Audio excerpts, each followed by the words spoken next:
199 €. Que le prix de revient communal par heure enfant, du coup, à la charge de la commune, restera de 1,58 € une fois les aides de la CAF, les aides de l'État et la participation des usagers enlevées.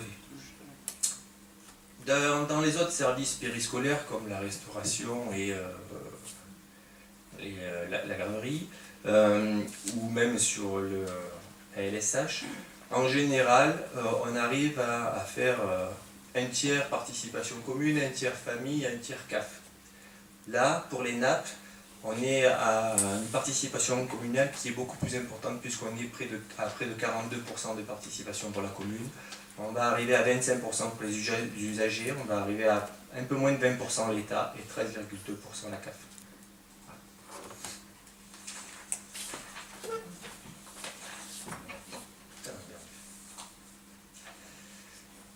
Alors, là, c'était la partie du bilan quantitatif, le plus facile.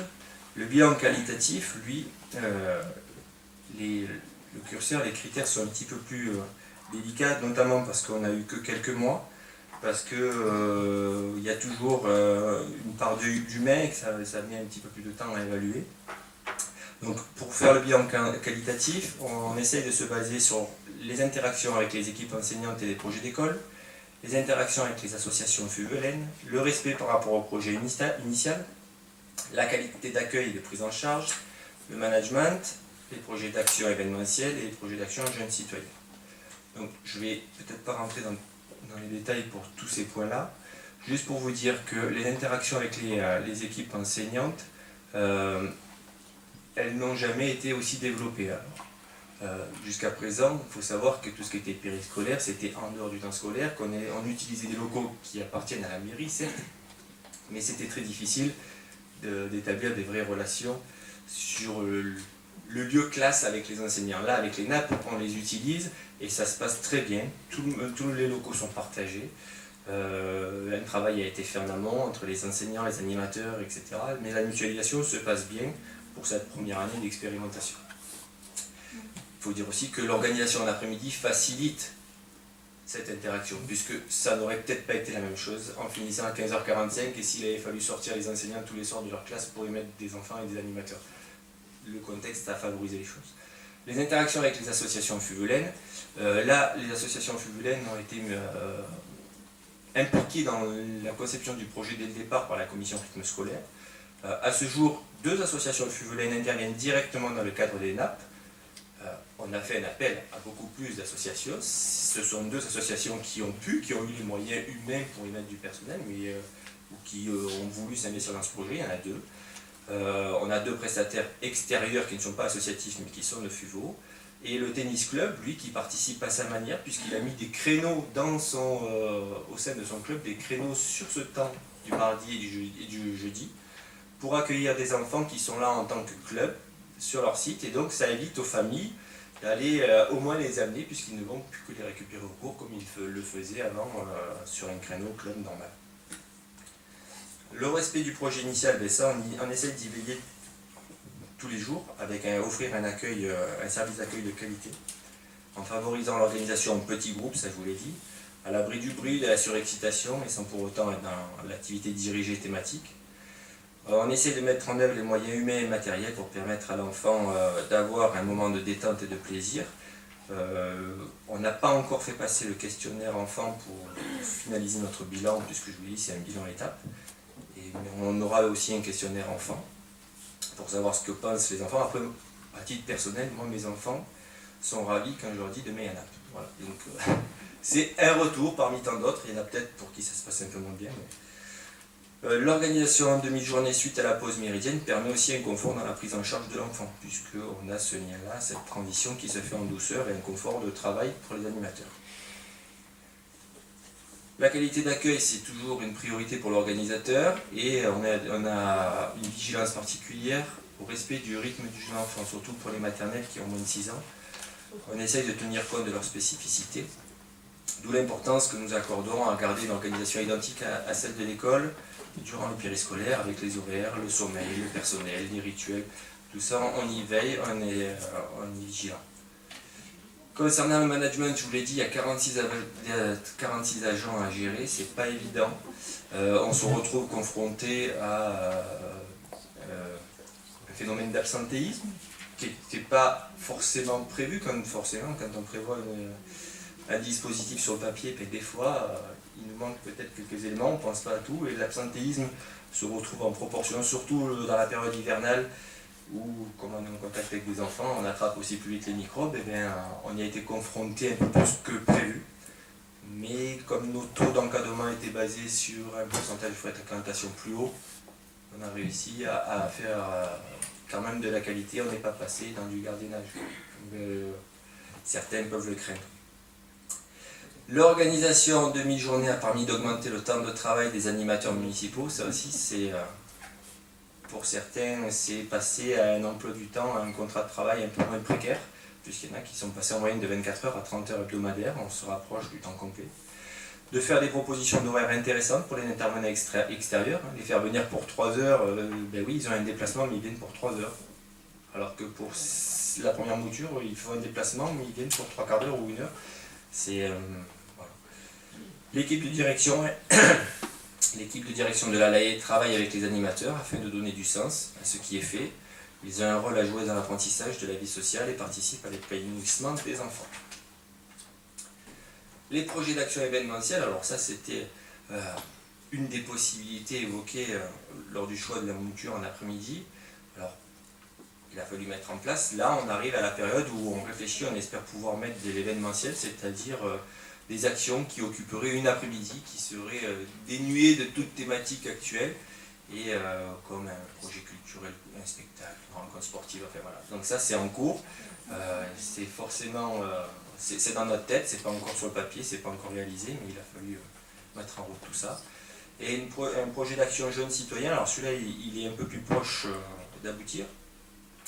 On est en discussion avec des différents centres de secours pour former tous les élèves de CM2 au PSC1, à la formation au premier secours.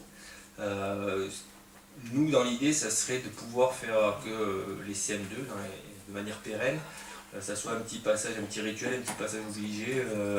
Je sors de mon CM2, j'ai oui, le petit cadeau de la mairie, mais j'ai aussi ce diplôme, cette formation au premier secours. Et puis ça serait un vrai plus et une vraie vision citoyenne pour l'avenir. Voilà, donc voilà de ce que je peux vous dire sur le bilan qualitatif. Alors, faire des bilans, c'est bien, mais après, qu'est-ce qu'on fait? On sait très bien qu'il y a des points à améliorer. On sait qu'il reste, je peux vous en citer quelques-uns, un axe d'amélioration en termes de communication. Nos services, ils en sont désolés, ils sont au courant. On peut communiquer encore plus, on peut communiquer mieux, sauf que là, ils ont été pris malheureusement par l'urgence de l'organisation de départ et qu'ils ne traitaient que l'urgence, donc ils en sont désolés, et puis nous aussi. On en est conscient, donc là, que le rythme commence à se reproduire et qu'on voit un petit peu ce qu'il y a à faire. Les réflexions sur la communication avec les familles est en cours et on espère pouvoir aboutir très prochainement. Toujours donner plus de sens au PEDT et faire que les nappes s'articulent dans un tout, école, association, périscolaire, on vous l'a dit, on a deux associations fuvelaines impliquées, c'est bien, on aimerait en avoir plus, beaucoup plus. Donc là aussi, ça va passer par des échanges et puis ils vont peut-être voir ce qui peut se faire et ça va leur donner des idées.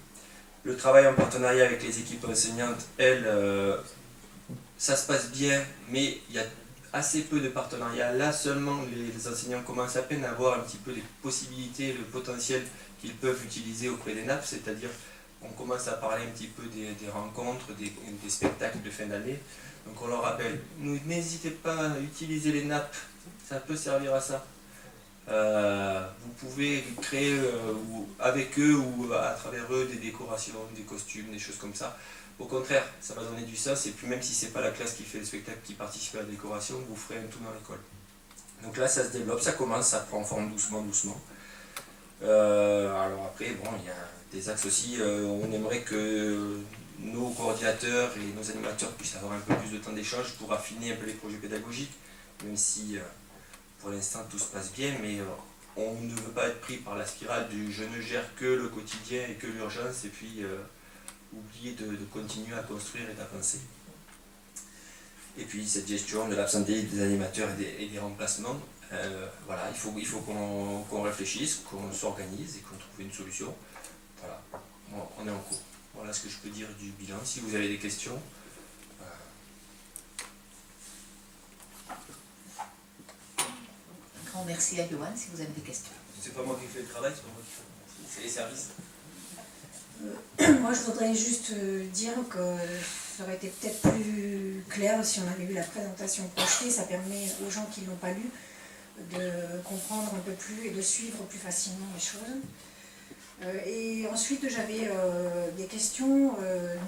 Visiblement, moi, on m'a fait suivre le bilan, donc je l'ai lu avant de venir. Et ce que je me posais comme question, c'est de savoir quel était le bilan du point de vue de l'enfant et quel est le bilan du point de vue du parent en termes d'organisation, en termes de fatigue physique pour l'enfant, comment les enfants vivent ce changement. Et je trouve ce bilan, puisque j'ai eu la chance de le lire, plutôt bien fait. Je trouve juste que c'est dommage de ne pas avoir le retour de l'enfant, des parents, d'un point de vue de leur propre vécu. Alors, je ne vais pas pouvoir répondre complètement à ta remarque, dans la mesure où, oui, nous aussi on veut le bilan de l'enfant, et je l'ai dit, il y a un questionnaire qui va être proposé, là, qui va être fait aux environs des vacances de Pâques. Malgré tout, là, on est bien d'accord, il s'agit d'un bilan du service enfance.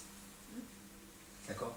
On est sur le bilan des services enfance. Donc le bilan des parents, c'est pas dans ce bilan-là que je peux le proposer. Si j'en avais un, je pourrais éventuellement le diffuser, j'en ai pas. Non, mais en tout cas, c'est pas l'objet de le service de ce enfance bilan. a fait un bilan, certes, il est Voilà. très bien, mais Je ne ce sais que pas je veux s'il dire, c'est existe que un la bilan commune des aurait parents. pu aussi organiser un... La commune, elle, Une enquête. je vous l'ai dit, c'est un premier bilan, hein, donc il y en appelle l'autre. Il va y avoir le bilan des enfants qui va être fait un peu plus tard. Et nous, ce que nous avons fait, et je vous en ai pas parlé, oui, j'aurais pu en parler, mais il n'est pas encore complètement analysé. On a fait un bilan de nos intervenants. D'accord, je vous ai parlé de tous les agents. Donc on leur a fait passer un questionnaire. Sur les 43 agents, nous avons eu, c'était pas obligatoire, ça ne rentre pas forcément dans leur mission, donc c'était libre, ça nous permet d'avancer, de construire ensemble. Sur les 43, nous avons eu 33 réponses. Alors, comme il y avait aussi dans ce questionnaire beaucoup de questions ouvertes, ils ont répondu à ce questionnaire jusqu'à milieu de semaine dernière, jusqu'au 12. Donc forcément, là, c'est compilé, mais c'est compilé à la volée. Donc c'est pas encore tout analysé. Mais bon, vous voyez que quand on a des questions ouvertes, forcément c'est un petit peu plus long. Mais nous, il nous semblait important, comme nous sommes les employeurs de ces agents, d'avoir leur retour aussi, leur ressenti, leur expertise aussi, puisque ce sont des professionnels de l'animation. Donc ça, en tant qu'employeur, on se devait de le faire. On a une prestation auprès des enfants que l'on accueille et que l'on côtoie tous les jours, donc ça nous semblait aussi très important, ce bilan enfant. On va le décaler un petit peu, on va le faire à Pâques, et en même temps on aura presque toute l'année. Après le bilan parent, on n'a pas fait de questionnaire, non pas parce que ça ne nous intéresse pas, parce que les parents, eux, sont plus facilement enclins à faire, à nous transmettre leur avis, leur ressenti lors des conseils d'école. Donc ça nous apparaît. Surtout qu'en plus on a été pris un petit peu par l'urgence, je vous ai passé le contexte, parce qu'on a une expérimentation pour 1 an, il faut qu'on se décide là avant fin mars, et on a déjà 1 mois et demi de retard, est-ce qu'on reconduit l'expérimentation ou est-ce qu'on passe à la première mouture.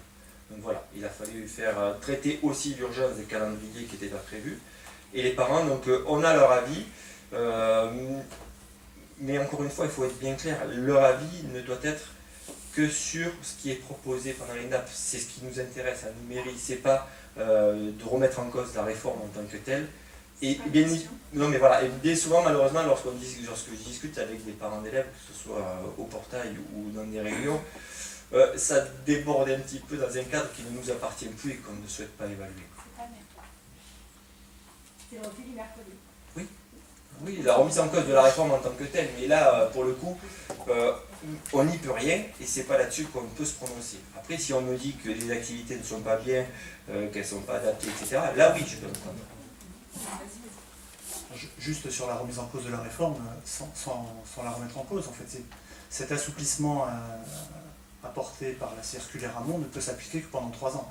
Donc de toute façon, à terme, la réforme des rythmes scolaires va s'appliquer à toujours, comme partout ailleurs, si on en suit. Alors, sauf si effectivement vous espérez qu'à l'occasion... Moi j'espère rien du tout. Dans 3 ans, il y aura peut-être d'autres gens. J'espère rien. Aujourd'hui, la J'ai pas la circulaire même, j'ai pas la même lecture que vous. Bah, la Ou un cir- autre enfin, la ministre. Pour moi, circulaire dans est 3 ans, relativement claire. Pour moi, dans 3 ans, c'est la réforme en tant que telle qui doit être rediscutée. Oui, enfin, la circulaire Hamon a une durée de vie qui ne peut de toute façon pas dépasser 3 ans.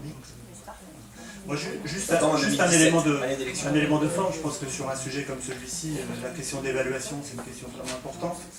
Elle mériterait d'être conduite dans les règles de l'art en respectant effectivement quelques principes tiers. Je pense qu'une vraie évaluation se fait en associant la totalité des parties prenantes à travers une commission d'évaluation, parce que ce qui se passe aujourd'hui, c'est qu'effectivement vous faites un bilan qui est très intéressant, qui est très documenté sur la gestion, les impacts financiers, etc.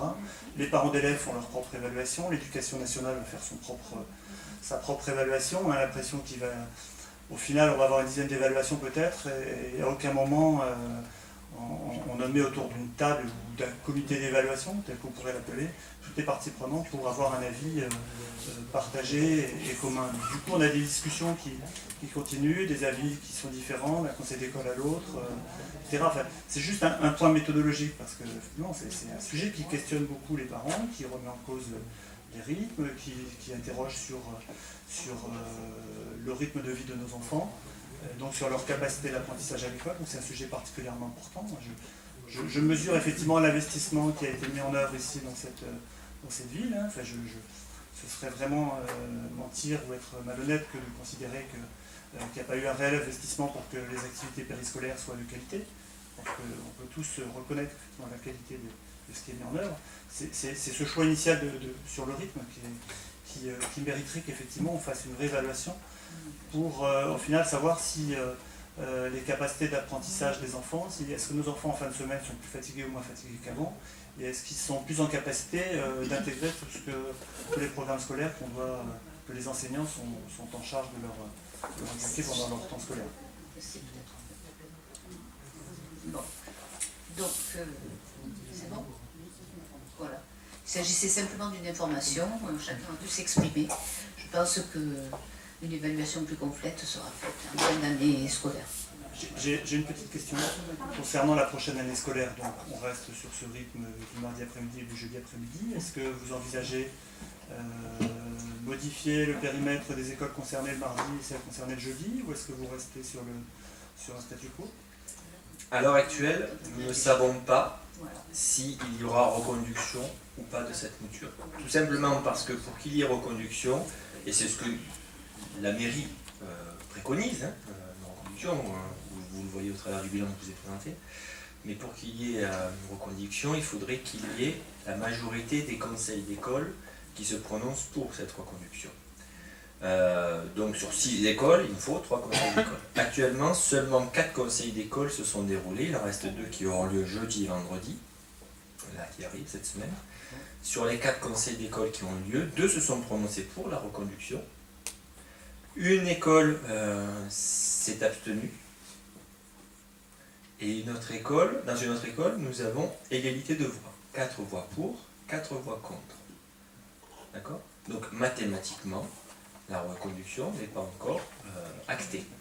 Ce qu'il peut se passer dans le pire des cas maintenant, en termes mathématiques, j'aime pas trop parler comme ça, mais c'est qu'il y ait une égalité, alors que ce soit une égalité entre 2 pour, 2 contre, ou 2 pour et 2 abstentions et 2 ne se prononcent pas. Donc ce qui va se passer dans ces cas-là, c'est que la mairie fera sa proposition et c'est le recteur qui tranchera.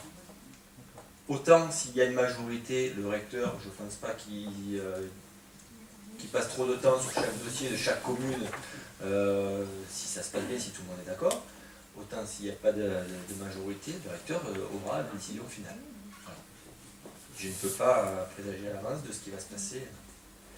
Et après, pour les...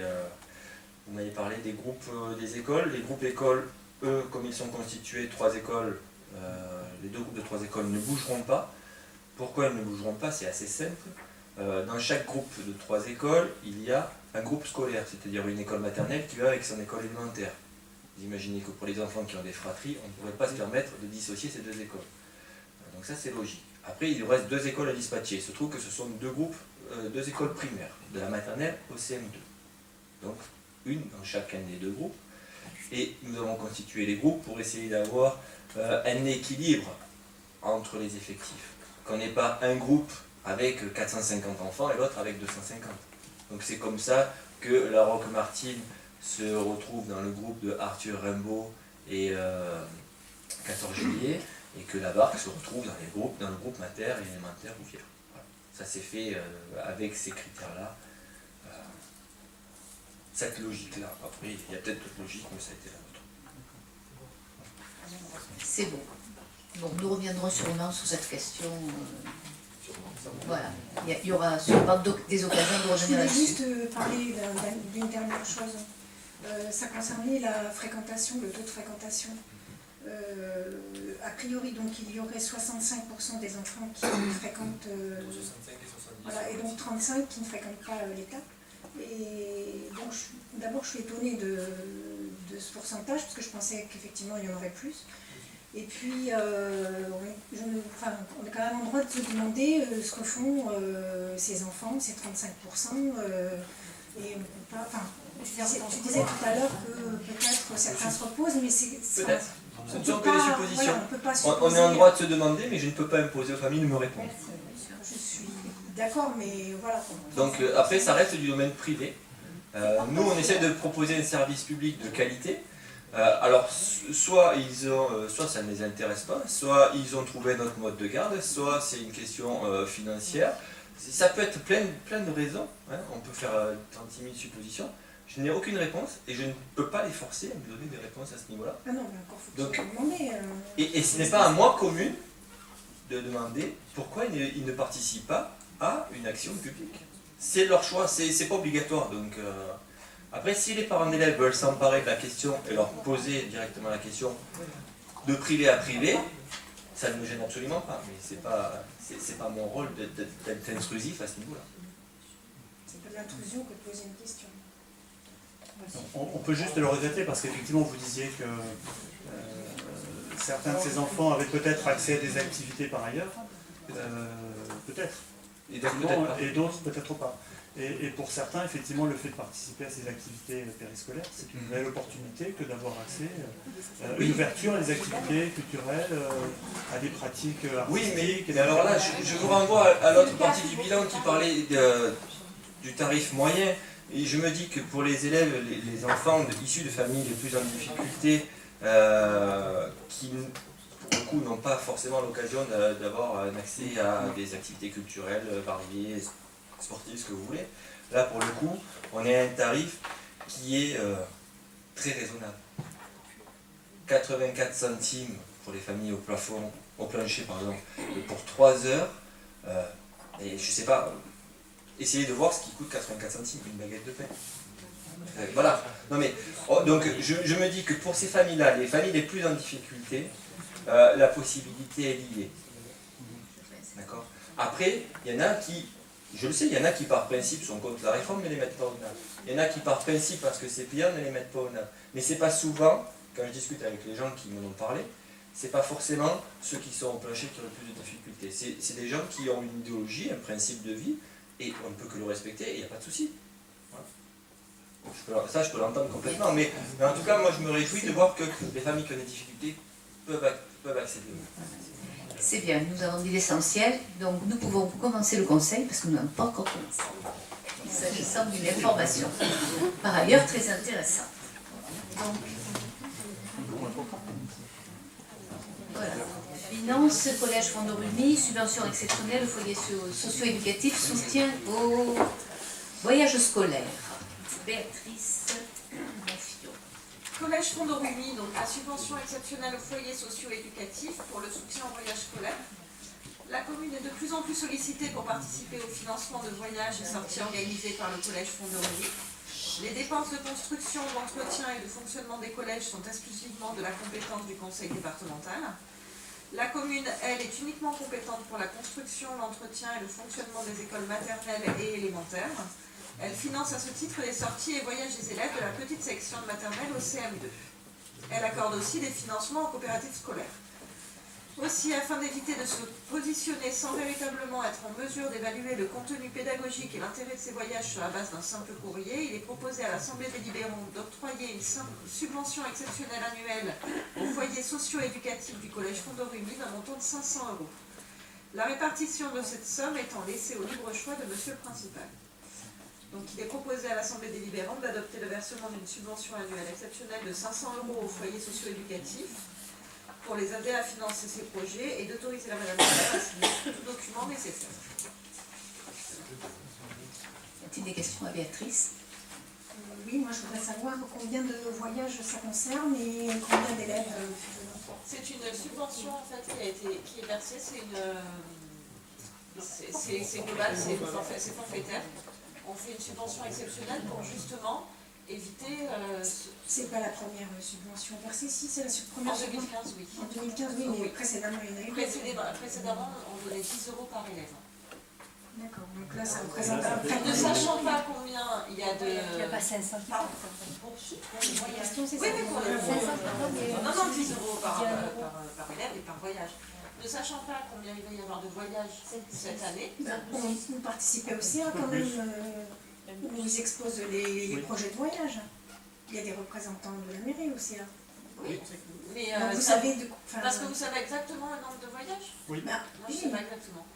ils exposent leur décès. Enfin, moi, j'y participe plus, mais à l'époque, c'était présenté. Il y a un conseil d'administration en début d'année scolaire qui vote effectivement le budget et au cours duquel nous sont présentés la totalité des projets, la totalité des sorties, des voyages qui sont organisés. Donc ça doit être une dizaine de voyages Voilà, cette année. il y a effectivement une dizaine de voyages. Là, nous en avons déjà reçu dans un mois, nous en avons reçu 4. Donc, pour éviter de redélibérer chaque fois, nous avons décidé de donner une subvention globale qui n'a rien d'obligatoire et qui représente environ 1,50 € par élève. Pourquoi 1,50 € par élève? Si on a une dizaine de... C'est aller 2 € peut-être, mais c'est plus que symbolique, effectivement. Là, vous Oui, comptez tout à les fait. verrouillés, vous comptez tout le monde. Non. La subvention, elle est que pour les fubelets. Il n'y a pas 500 fubelets qui partent. Si vous dites 1 € par an.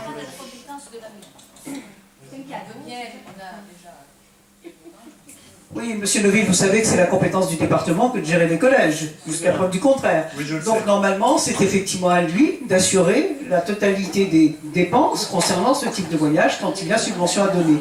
Les communes ne sont pas tenues de le faire, elles le font, vous avez une délibération qui suit derrière, effectivement, pour leur propre coopérative, parce que, comme par hasard, effectivement, elles ont la maîtrise de l'ensemble des écoles primaires et maternelles, mais certainement pas des collèges.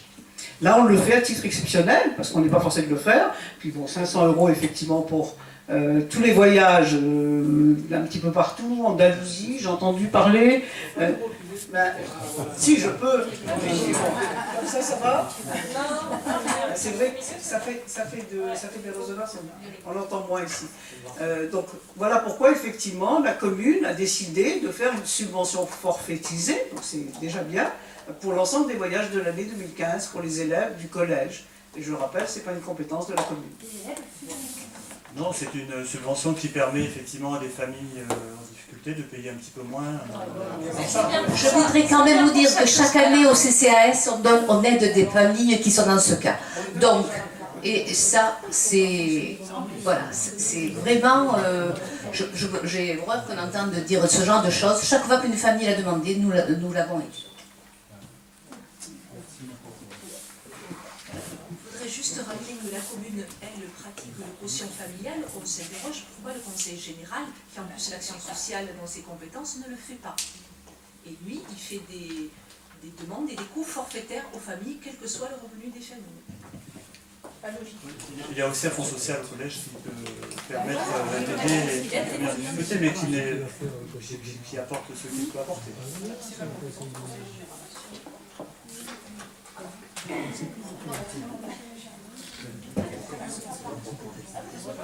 Nous passons au vote. Alors, qui est pour? Qui est contre? Qui s'abstient? Merci. Alors, la Voilà, nous en sommes aux coopératives scolaires, effectivement. Et donc c'est Johan qui ici. Subvention pour l'exercice 2015. Alors, chaque année, il est octroyé aux coopératives des écoles maternelles et élémentaires, coopératives scolaires, des subventions qui leur permettent de financer sorties, spectacles, cycles d'animation, selon le choix des équipes pédagogiques. Aussi, il convient que l'Assemblée municipale délibère les montants individuels des subventions accordées aux coopératives scolaires. Ainsi, il est proposé à l'Assemblée délibérante d'octroyer une subvention de fonction